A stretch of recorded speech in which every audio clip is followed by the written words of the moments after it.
Ladies and gents, this is the moment you've waited for. You've been searching in the dark, your sweat soaking through the floor. And buried in your bones, there's an ache that you can't ignore. Taking your breath, stealing your mind, and all that was real is left behind. Greetings, my fellow knights, and welcome back to the channel. I have a couple of questions for you today. Do you like to smash? And do you like spiky anime hair? If your answer was yes, then I have a video just for you today. If the answer was no, I don't know what to tell you. Please keep watching though. With the announcement of Super Smash Bros. Ultimate and the reveal that every past character from the franchise has been put back in, as well as a few other surprises, I thought this would be kind of an interesting topic to tackle. As someone who has owned every single entry in the Smash Bros. Franchise, even back when the series started in 1999, since I got the game when I was a kid for a birthday, I thought that maybe brainstorming would be fun. With each entry into the franchise, we got more and more characters. And they've been getting, bolder, if you haven't noticed. Melee gave us the genetic god of Gen 1, Mewtwo. Brawl gave us Kojima's golden boy, Solid Snake, which people were very excited to see. And most importantly, Smash 4 completely destroyed the idea of what was even possible. First, we started with the announcement of Mega Man, right when the game was kind of announced at a tournament, at the Invitational if I'm not wrong. And then we saw characters from Melee and Brawl come back, like Roy and Mewtwo, and even Lucas, who had only popped up in Brawl briefly, but made enough of a splash to come back. This was well and good. I'm not gonna lie and say I didn't expect it, but it was kinda obvious. No one could even expect that Smash 4 would be able to top what they had just done. And then came the Smash Ballot in the next wave of DLC, and oh boy, did they blow the lid off of what was even further imagined. Not only did we get Bayo too sexy for Smash Netta, we also got motherfucking Cloud Strife from Final Fantasy VII. Super Smash had solidified itself as the greatest crossover in gaming history. Sakurai himself said as much, so you can't doubt me on this. And even going beyond, Smash Ultimate has just now reared its head, and like I said, it told us that everyone in the past was coming back. With Bayonetta, Cloud, and Snake's inclusion, it really felt like the sky was the limit, and that anyone could make it. Cloud's inclusion in particular had my brow raised. With that came someone very similar to Cloud, Sora. The protagonist of Kingdom Hearts. As a fan of Kingdom Hearts, though, through all of its history, and no matter how trying and storied, as one of the people on Earth who could actually give a guided tour of the lore, nothing would make me happier than seeing Sora be put in the game. But is it possible for him to be in the game? Maybe. Maybe not. That won't stop me from crafting what I would believe to be the most optimal Sora for the game, and bringing you guys along with me.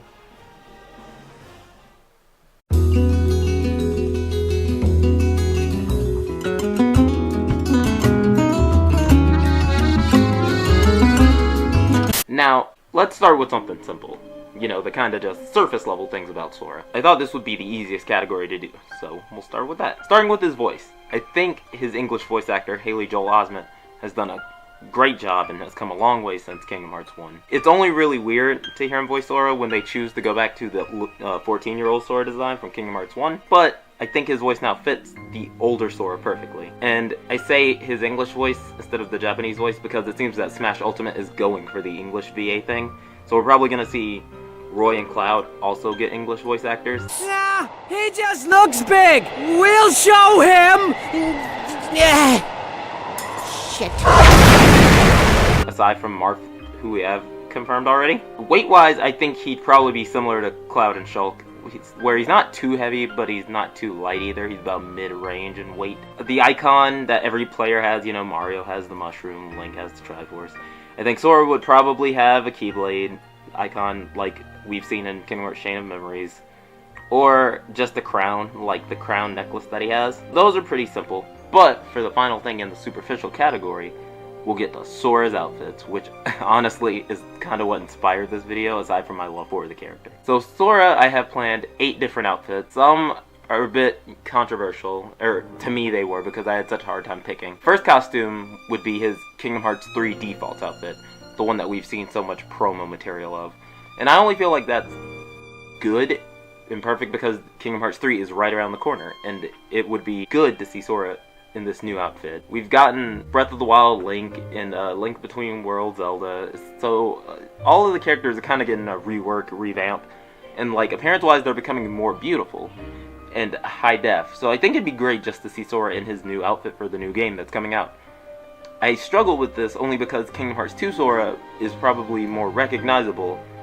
I feel like if we tried to go with just the Kingdom Hearts 1 Sora, that'd be a bit weird, and since Kingdom Hearts 2 is like maybe the last advent he went on, might be a little bit more important than KH1, but still I remain certain that I would want him in his KH3 default attire. His second outfit would be the red, traditional like alternate color red, but each one I have listed as like having meaning to it. So his second outfit would be what would be considered the Valor form color scheme. His third outfit would be the Wisdom form, and his fourth outfit would be Master form, and fifth would be Final form. Those are all based on his drive forms from Kingdom Hearts 2, as you all know, which I deemed very important for costuming. The sixth outfit, however, would be based on Kingdom Hearts 1 Sora, where he'd have like the red and white jacket, or he'd have the white jacket with a red undersuit, and everything big yellow clown shoes. I just feel like we need to pay homage to the game that started the franchise, and I think it's really important and very nice. I was gonna use this slot for Kingdom Hearts 2 Sora originally, but I thought this one would be a little bit more important. The seventh outfit I picked would be a Vanitas-based color scheme, and that's only really interesting because, as you know, Vanitas is like a dark Sora. There's a lot of lore there. I almost wanted to explain it, but I don't think it'd be productive to anybody to do that in this kind of video. So just for now, Vanitas as a color scheme for Sora would probably be decent. I like the idea. And the last color scheme that I picked would be a Roxas-based color scheme, because as you know, Roxas is the nobody of Sora. I think this would be very nice, especially with the contrast of having like the blonde hair, the white jacket, the black undershirt, and just kind of a casual-based color for Sora, where he'd look interesting, I think. Now we're going to move out of the superficial things and actually move into moveset and character-based attacks and data and everything. A disclaimer beforehand, as much as I love Smash Brothers, I'm not super advanced and technical with it. So don't expect to see like any things that say like frame 1 or like hitboxes here or anything. This is just a fun kind of little video that will give just fun little ideas for the character.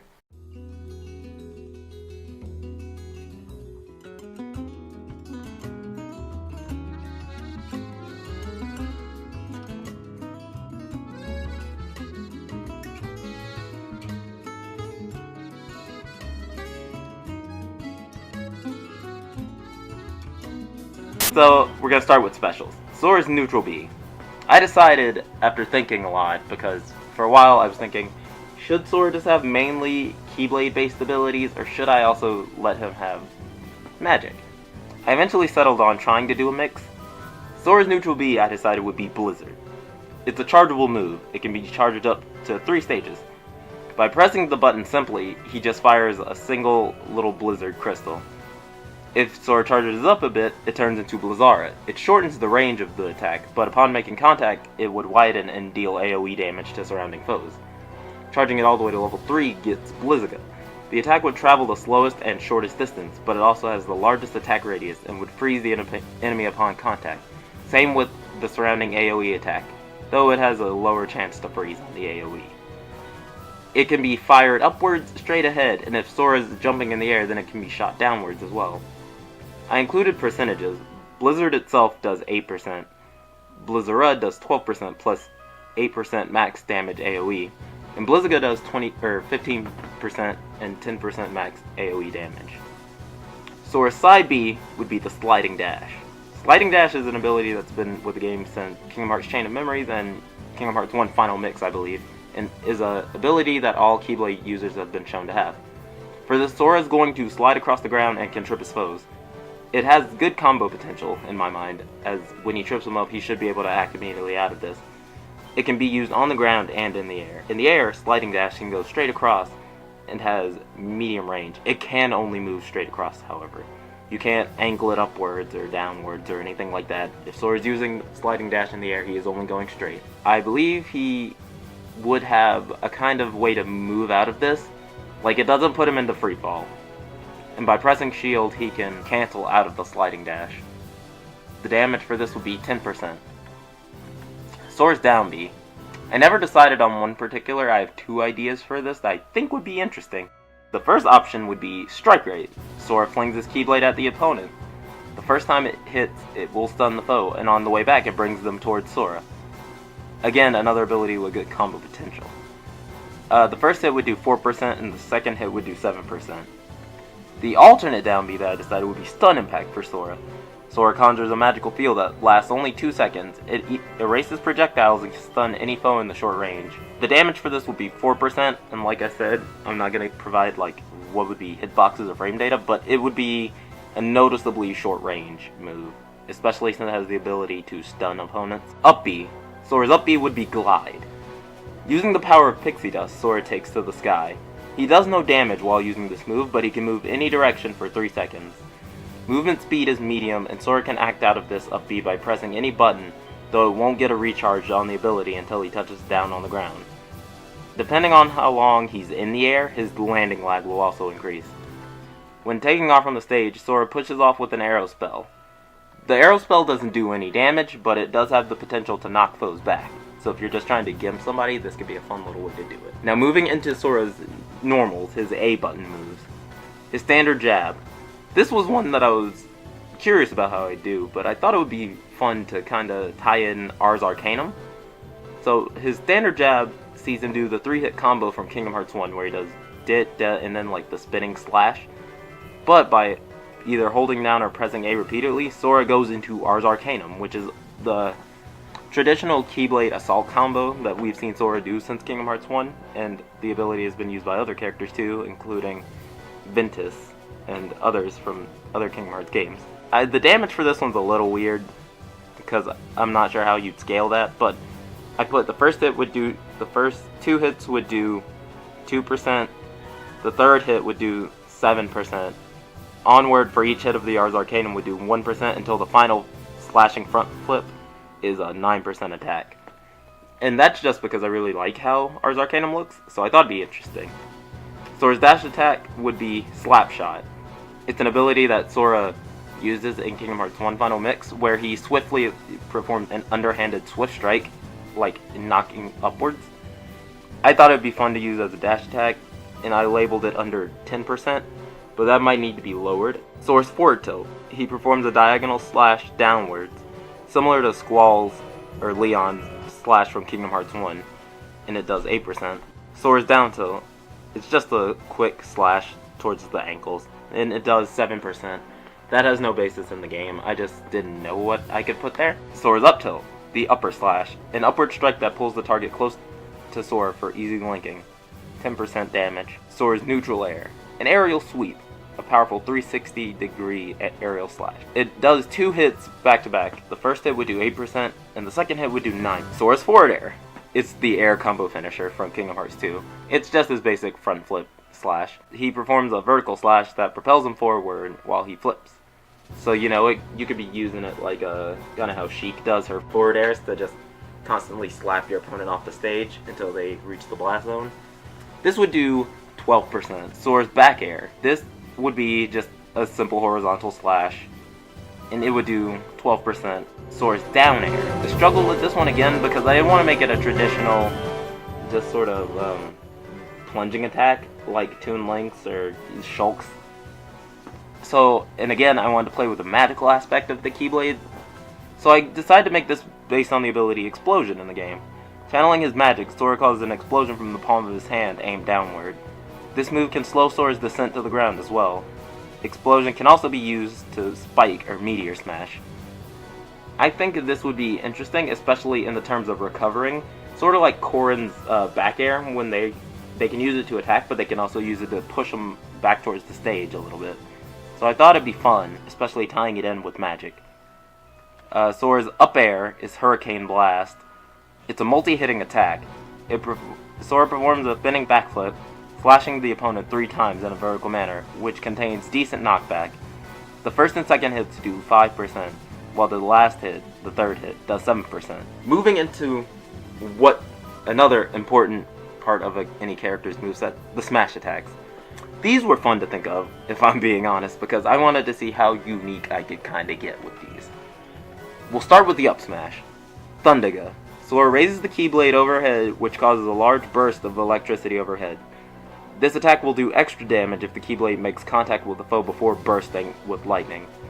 So, in a way, if you think about it, it's kind of like Shulk's up smash, where you can be hit by the Monado, it pops you up and then the blade comes out. That's sort of how Sora's Keyblade will do.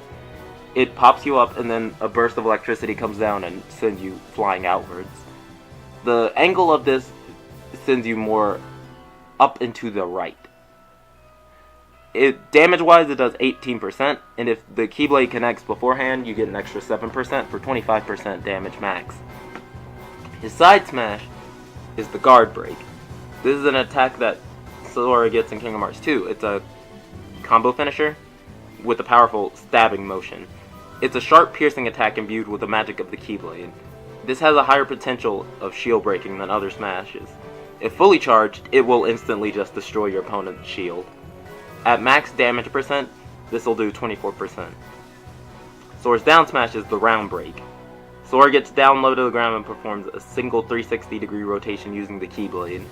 This does 15% damage.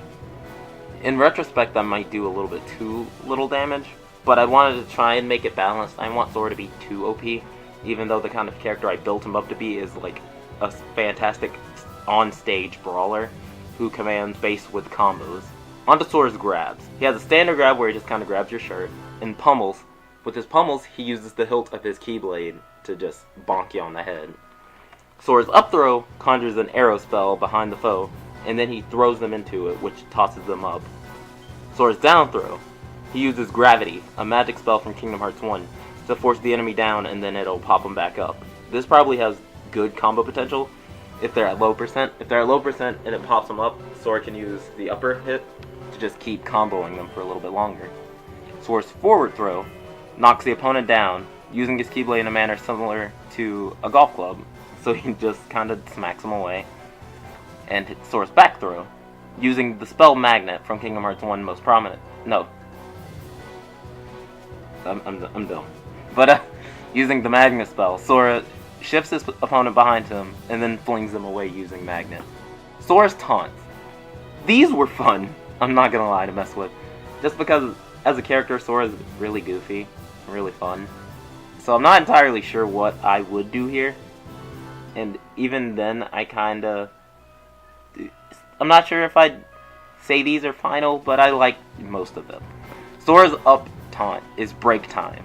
Sora begins to dance, blowing off steam from the intense battle. It's a continuous dance until he cancels it by moving or shielding. It's kind of like Bayonetta's dance, if you know how that works. Down taunt is resting his arms behind his head. This is a signature pose of Sora. You can probably see him doing it in every single game. He's got his arms just behind his head with a big old smile on his face, without a care in the world. Side taunt is Drive. I've titled it Drive. He slightly levitates off the ground and is surrounded by numerous magical colored orbs. This is reference to all of the Drive forms that Sora has in Kingdom Hearts 2. So there'd be a colored orb for each of his forms. An experimental taunt that I just kind of thought of, but didn't officially label, is the glasses from Dream Drop Distance, where at the end, after Riku saves him, Sora's eating sweets and drinking tea, while wearing these ridiculous, like, Groucho Marx glasses with the mustache and the nose. And I think that'd be fun to just see Sora kind of pop those out of his pocket and then put them on his face and pose and then just get back to fighting. But I don't have that officially labeled, and I'm not sure how well that would be, but I thought it'd be fun to mention just because. The bread and butter of Smash since Brawl, the final Smashes. I had two options, mostly because I wasn't sure if the first one would be allowed for legal purposes, you know, Walt Disney won't let you have everything. The option one is Trinity. It's the ultimate combination of friendship and magic. The startup for this attack would start similar to Corrin's, you know, with his, like, Dragon Stomp or whatever, Whirlwind, with the AoE. And once the opponent is captured by the startup, Sora would call out Donald and Goofy and blast the enemy overhead with magic. After the attack, the opponent is launched slightly to the right with a high launch rate, and this can catch multiple foes. Option 2, the one that I kind of like a little bit more, and the one that I originally imagined for Sora, is Session. It's a powerful barrage combination initiated with a rush from Sora and his best friend Riku. Think Robin, Cloud, or even Ike's final smashes, the start up there where they just rush into the opponent. Using magical swords, and dark fireballs, Sora and Riku barrage their opponents repeatedly until catching them with a blast of magic that sends the foes immediately to the ground and then right up into the sky. It can hit multiple foes as well. And finally, the victory poses. Much like the taunts, I wanted them to play into Sora's character, but while also not retreading ground that was already done by the taunts. So for the first one, I thought it'd be important to harken back to Kingdom Hearts 1 by giving Sora the good luck charm from Kairi. He covers this heart and declares, "My friends are my power," or some variation of that. I think it's important because Kairi is Sora's main motivation in Kingdom Hearts 1. More than saving all the world, or helping Donald and Goofy with Mickey, he wanted to find his friends. So I think capturing that with a victory pose is what's important. The second victory pose is one that kind of ties in with Kingdom Hearts 3, because I've been seeing it on so much promo with the latest trailers. It's Sora leaping into the air and getting into the pose that he makes when he shoots Ragnarok. I like looking at that pose. It conveys so much power for Sora and shows just how far he's come as a Keyblade wielder and hopefully master come Kingdom Hearts 3. So just having that there, I thought it'd be great. And finally, his third pose is one that harkens back to Kingdom Hearts 1 as well, although from Olympus Coliseum, and has been seen in other games as well. Sora takes his victory pose from Olympus Coliseum where he spins his Keyblade and then rests it on his shoulder while he confidently yells, "Take that!" I like that one, and I think that's the only pose that Sora has in Olympus Coliseum that doesn't reference a Final Fantasy character, and if that's the case, that's the one that I wanted to do the most because I thought it'd be great. Sora is a character that I have always loved. From watching him be a 14-year-old who just wants to save his friends, becoming a young man who wants to save the world and make sure that everyone is safe and happy, and is proud not only to just be a wielder of the Keyblade, but someone who is proud to stand beside true masters. I think Sora deserves a place amongst the Super Smash crew. Sora has worked hard and has saved the world more times than anyone would prefer to count. But Smash is a series of people who've done extraordinary things. So don't you think Sora deserves a place amongst them as well? This has been Pyro Knight 95, and until the King summons us again, keep those flames a-burning, my faithful knight.